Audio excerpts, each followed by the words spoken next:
If someone had told you even 10 years ago that you could be indicted by the federal government and go to prison for 10 years for making fun of Hillary Clinton on social media, you would not have believed it. It's a free country. We have free speech. But it turns out not only is that possible, it is likely to become much more common because the actual war is over information. One of its first casualties is a man called Doug Mackey, who during the 2016 election made fun of Hillary Clinton on Twitter, and then a few years later found himself the subject of a federal raid, an indictment, and then a conviction. It's a shocking story. It's hard to believe it's happening in this country, but it is. And to prove it, Doug Mackey joins us now. Doug, thanks so much for coming on. Thank you, Tucker. So I've never even seen you in person before. You have not, I don't think, spoken about this publicly, or at least very often, since it happened. So give us just a quick background on who you are. I read, I think, in BuzzFeed that you were a dangerous white nationalist militant. Are you? No, not at all. You don't seem it. Where are you from? I grew up in Vermont. In Vermont. Yes. Not a hotbed of white nationalist militancy. And where'd you go to college? What were you doing during the 2016 election, et cetera? I graduated from Middlebury College, which is also in Vermont. Yep. And then I moved to New York. I lived there about 6 years. That's where I was at the time of the election, the 2016 election. What were you doing? So I had just left my job, but I was previously an economic researcher. Huh. So first, like a Wall Street firm or something like that? Something like that, corporate America. Yes. So what were you doing during the 2016 election? So I was posting a lot of stuff on Twitter under a pseudonym about the election. What kind of stuff? Pro-Trump memes, jokes, all kinds of links, that kind of thing. Why were you doing that? Just purely out of passion. Oh, so you like Trump? I like Trump, that's right. Why? I thought he was a breath of fresh air for the country. I think that his analysis of the problems with the country, with the ruling class of the country, I liked what he was saying, and I thought he had a positive vision for the country. Where were you politically before the 2016 election? I was sort of conservative. Previously, I was sort of libertarian, but earlier in my life, I was sort of apolitical. So you weren't a lifelong political activist? No. But you got excited about Trump and you decided to support him on social media. At the time, did you think that was your constitutional right? Yes, absolutely. Why did you think that? Well, I thought that this was America. I thought that we had a First Amendment, due process rights, that we could criticize people in our ruling class. It looks like you thought wrong. So let's get specific about what you did, the crimes, the felonies that you committed on Twitter. I want to put this up. You posted this on Twitter. This is a meme. It says, "Save time, avoid the line, vote from home." And it's got a picture of Hillary Clinton. Text Hillary to this number. Did you make this meme? No, I didn't. Oh, you didn't create this? No. Where'd it come from? I found it on 4chan. Okay, so it was floating around the internet. Yeah, these kind of memes were floating all over the place. And you posted it on Twitter. What was the point of that? Well, pardon my French, but it was called a shitpost. Yeah. We talked about this a lot at the trial. I testified. Just sort of a joke, rile up everybody, muddy the waters, and mostly just because I thought my audience would find it funny. Did they? Yeah, absolutely. I find it hilarious. You're obviously from Northern New England. You have a very dry sense of humor. Very dry. Yeah, I noticed that. I noticed that. So, did you get a sense when you posted that was a crime, or that it would be perceived as a crime? No, absolutely not. So we have to, and I want to play this. This is from Hillary Clinton. This is from this April, so long after you were indicted, long after you went on trial. And this is Hillary Clinton describing that meme. There was just a trial in Brooklyn where a guy who had been one of the main, I guess he was one of the main people running memes against me in 2016, He went from what you could consider free speech. I mean, both Nancy and I have pretty thick skins. People say all kinds of things about us. But he went from that to running a very deliberate effort to mislead people about where and how to vote. Yeah. So it went from speech to action meant to subvert the election because thousands of people who they targeted through their algorithms. Oh, I can text my vote for Hillary Clinton. So Hillary Clinton, I want to deconstruct that in some greater detail in a minute, but Hillary Clinton apparently took that very seriously. You were using, quote, algorithms to subvert the election with that meme. I don't even really know what she means by that. I don't know how, I guess you post something and it gets taken up into algorithms. I'm not exactly sure. I was surprised that she said that. Did you have personal algorithms that you used? No. Okay. No, it's just copy, paste, and click a button. Yeah. So like everyone else on social media, you see something funny, you post it. That's right. Okay. So describe the rest of your career on Twitter. So you're enthusiastic about Trump. I assume, are you being paid to post these things? No. Nobody's paying me. You're just a random guy who's amusing the hell out of yourself by pushing your candidate on social media. That's right. That's exactly right. So then what happens? How long were you on Twitter? Until 2018, mid-2018. Okay. But this criminal tweet is from 2016. Okay. November. So at any point, did you think that you'd committed a crime or that others would think that you committed a crime? No. When did you discover that you were considered a felon by the U.S. government? Well, I had 8 to 10 law enforcement agents come and knock on my door at 7 a.m. 7 days after Joe Biden was inaugurated. Did you have any warning that this was coming? No warning. So what were you doing at 7 in the morning? I was sleeping. So you're asleep, you hear a knock, and then what happens? And then the FBI, are you Doug Mackey? Yes. What's going on? Like, I asked them, they said, we have a warrant for your arrest. I said, what for? For what? They didn't tell me until I got to the courthouse. Did they cuff you? Yes. The FBI threw handcuffs on you at your home at 7 in the morning and didn't tell you why? Yes. Did you have any idea why? No, I had no idea. What was going through your mind? I knew that politicians could be vindictive and the federal government sometimes could be influenced by those politicians, and I know that they can sort of get very creative with federal statutes. So if I was the enemy of their candidate, then I thought maybe they could cook something up. But this was an entire election cycle later. That was the weird part. But I knew that we had just had a transition of presidents. So 7 days after Biden gets inaugurated, you get arrested for a tweet 4 years earlier. Yeah. What was your reaction? You know, it's crazy. I was a little bit surprised, but I wouldn't put anything past, what they can do. I remember reading that and thinking, clearly I'm missing something. You probably murdered somebody, or put strychnine in the water supply or something. It can't really be that you just tweeted something the previous election cycle and had there were 10 FBI agents? There were 4 FBI agents, and then they had some local cops and that kind of thing. But 10 law enforcement officers? Yeah. Were you waving a gun and screaming, "You'll never take me alive"? Not quite. So you're just like some random guy? Yeah, it was shocked. I had roommates at the time. They were in disbelief. They couldn't believe it. They must have assumed you were like a drug kingpin or something. Yeah, pretty much.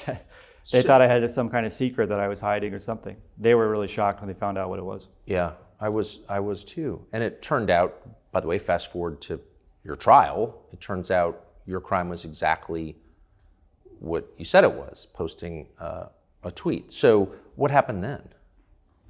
So they took me to the courthouse, and because it was COVID, there were some delays. I was in a holding cell. They take off your handcuffs and put you in leg irons. And then you just wait for your arraignment, go before the judge. Even then, I still don't know why I'm being arrested. They got a public defender on Zoom speaking for you. And then, Wait, you're in leg irons and you have no idea why you were arrested. yeah, exactly. And not until I got a copy of the criminal complaint did I know what was going on. At what point was that? After the arraignment, and they let you go. They take the leg irons off, and they put you on the streets of West Palm Beach. They didn't bring you home? No, How far is that from your house? 20 miles. But the worst part is I was gonna bring my phone, my wallet, so I could call a friend or take a taxi home. They said, oh no, you don't need that. You don't need that. That's just gonna delay things for you. You'll get out. It'll take longer for you to get out. So don't bring that.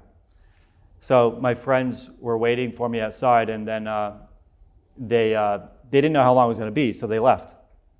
So I get out of there, and fortunately, there was a really nice taxi driver that, one of the guys I was in a holding cell with, he helped me make it over to the train station where I could grab a taxi. Your new prison friends were helping you. Exactly, yeah.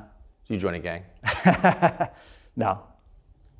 I'm sorry to make light of it. I just don't know. I mean, in the old America, this would provoke an uprising. You can't do that. You're not allowed to arrest people for criticizing you. But the reaction to your arrest was very different. Describe it, if you would. Well, I mean, there was a lot of support, but I was on Rachel Maddow that night. I mean, the left was really celebrating this. They were celebrating. They thought it was terrific. To arrest you for making fun of Hillary Clinton. Right. I mean, you're from this country. You grew up here. Did that surprise you? Yeah, I was pretty surprised, but I got to tell you, after the left has sort of done a 180 since 2016. So if they celebrated your imprisonment, why wouldn't they celebrate your execution? Some of them would. Clearly. I think so. What kind of support did you get? Well, I got to thank you for you showcased my arrest on your show. Might have been that night or the next night, and there was just. By the way, in the back of my mind, I thought we're probably going to find out that Doug Mackey works for Al Qaeda. I mean, there's got to be a story. Yeah, no, I mean, a lot of people felt that way. Well, it would have to be. They can't arrest you for making fun of Hillary Clinton. Yeah. Anybody who learns the details of my case says, that's it? What's going on? Like, the people that actually learn the details of the case. But there was a tremendous outpouring from the American people that maybe are conservative, but not necessarily. People that support free speech. Yes. People that don't support an abusive federal government. So. Yeah, people opposed to fascism. Speaking of, Exactly. Antifa opposes fascism. Did they come to your aid? No. Oh, they didn't. No. I'm thinking they're not sincere. What about the ACLU? They cheered on my arrest. The ACLU cheered on your arrest. Yeah. On what grounds? Because they said I don't think they care that much about the First Amendment anymore. No, it's only the American Civil Liberties Right. Union. Yeah. They were more interested in the idea that there was this effort to stop people from exercising their right to vote. So they chose that. They chose to support it on that ground. So let's get to that claim, because that's the heart of it. So Hillary Clinton, whatever her faults, who really has become a vicious person, a hater, sort of dismisses out of hand that you have a First Amendment right to make fun of her. And she does that by saying that people say all kinds of things about us, but his went from running a very deliberate effort to mislead people about where and how to vote, an effort to subvert the election because thousands of people who they targeted through their algorithms thought, oh, I can text my vote for Hillary Clinton. Now, just again to restate, you had no, quote, algorithms. No. Hillary Clinton has no idea what an algorithm is, needless to say. So you were a solo operator. You're one guy on your laptop. But the claim is that you somehow stole people's right to vote. Is there any evidence that that's true? No, and the government said that they didn't have to show any evidence of that at trial. They said the fact that there was a conspiracy was enough. They went around and interviewed people because they would have loved to put someone on the stand who didn't vote because they thought they could text their vote. They couldn't find a single person. They couldn't even find people that they went and looked up people that texted the meme, the number, supposedly, 4 years ago, and they couldn't even remember doing it, or they thought it was silly and they wanted to see what would happen. They actually interviewed people? How did they know who these people were? They subpoenaed their phone numbers. Not really. Yes. And their voting records. What did this effort cost? I have no idea. But millions of dollars. It had to have cost that much. So the government couldn't find a single person whose vote was, as Hillary Clinton said, subverted by your tweet. No, and they looked very hard. How is it a conspiracy? So there were some group chats where people were creating these memes, Yes. and I was a member of some of them. Some of them I wasn't even a member of.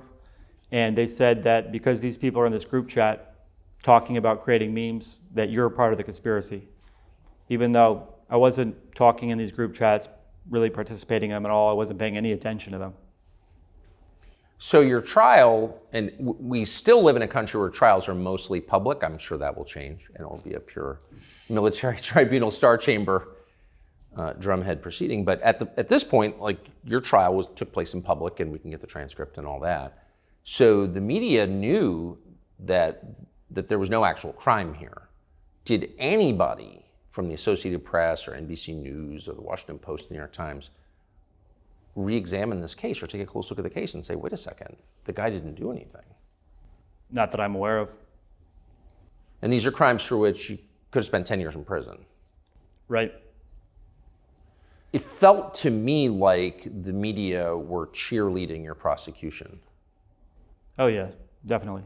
Some of them. by calling you a bigot. Absolutely.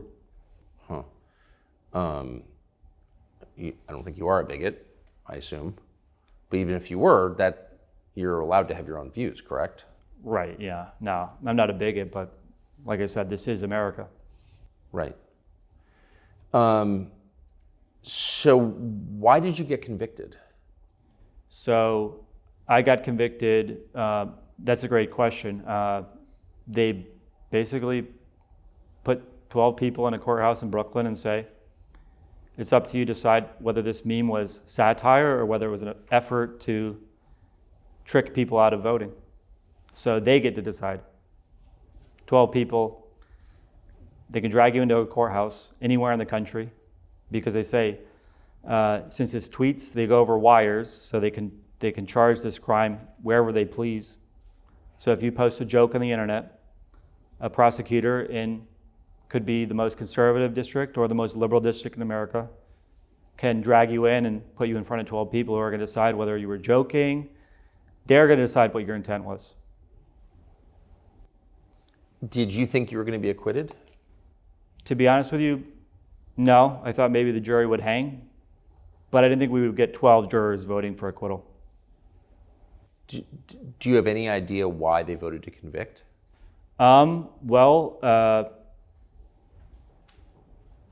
I don't really have a lot of insight into that. But with this kind of a charge, they don't need direct evidence to convict you.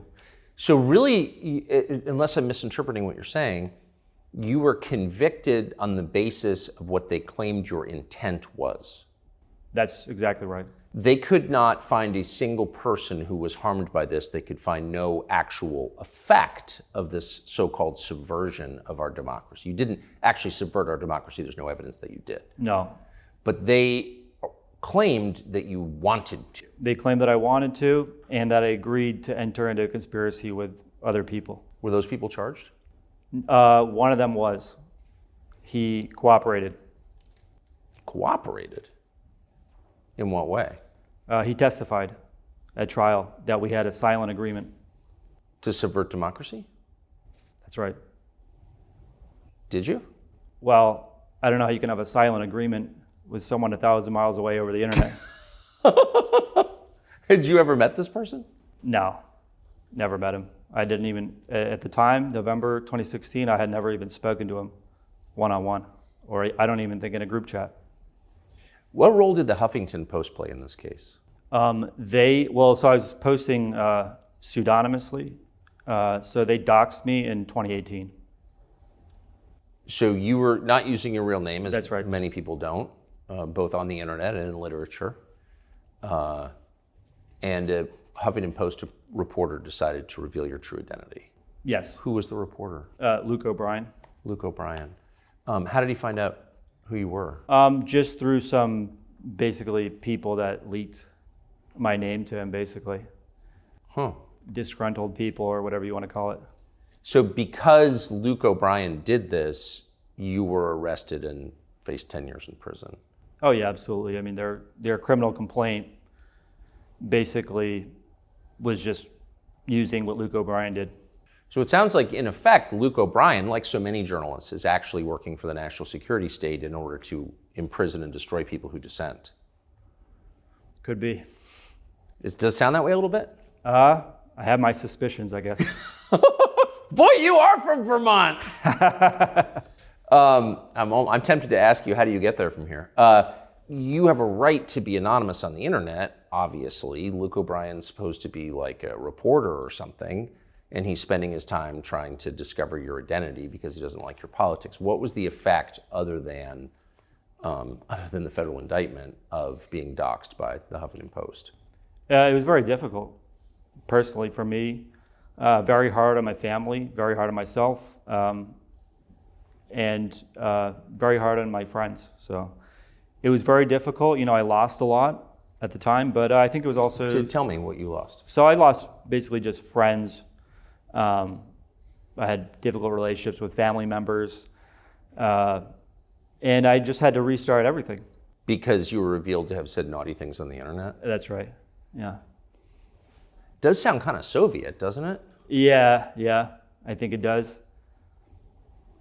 Huh. Are you afraid to go to prison? I don't think so. How many guys from your class at Middlebury have gone to prison? None that I'm aware of. None that you're aware of, right. I mean, so I guess kind of what I'm saying is you're not from a world where it was expected you would wind up facing a prison term. No. How has this changed your view of the United States? Well, I don't know if that we're a free country. I'm not sure.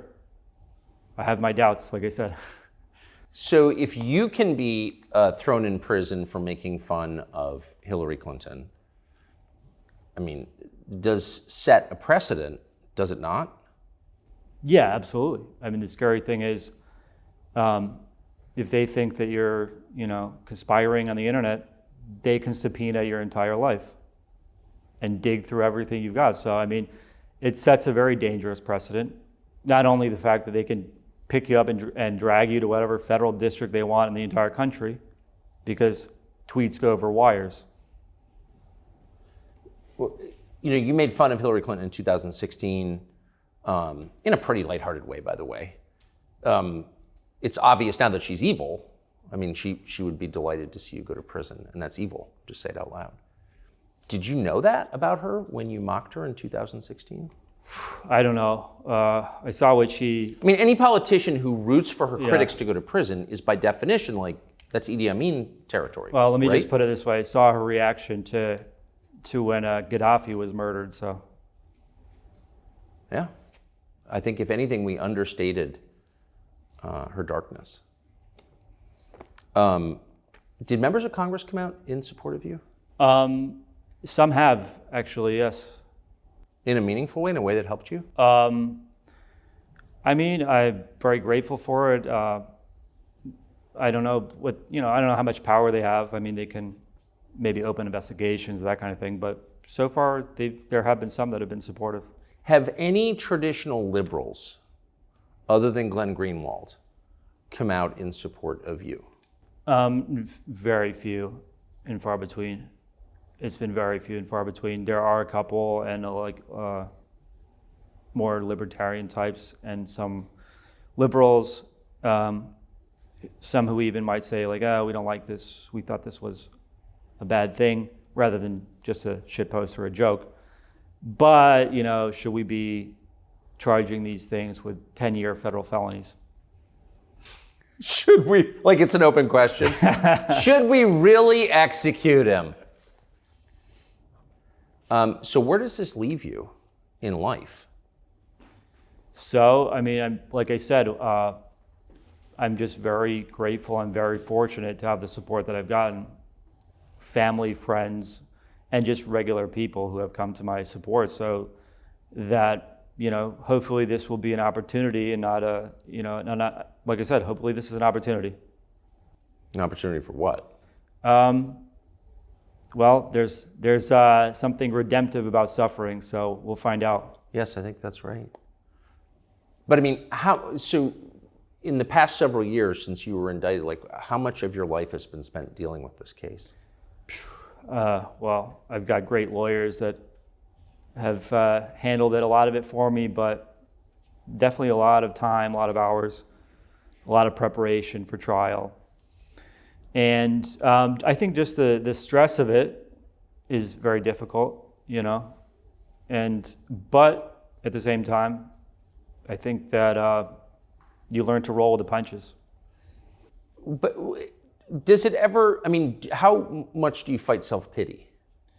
To be honest with you, I don't like self-pity. Good. Doug Mackey, good luck. Thank you. We're definitely rooting for you. And I'm sorry on behalf of the country that you had to go through this. It's just one of the worst things I've ever seen. Thank you very much. Thank you very much. Thank you.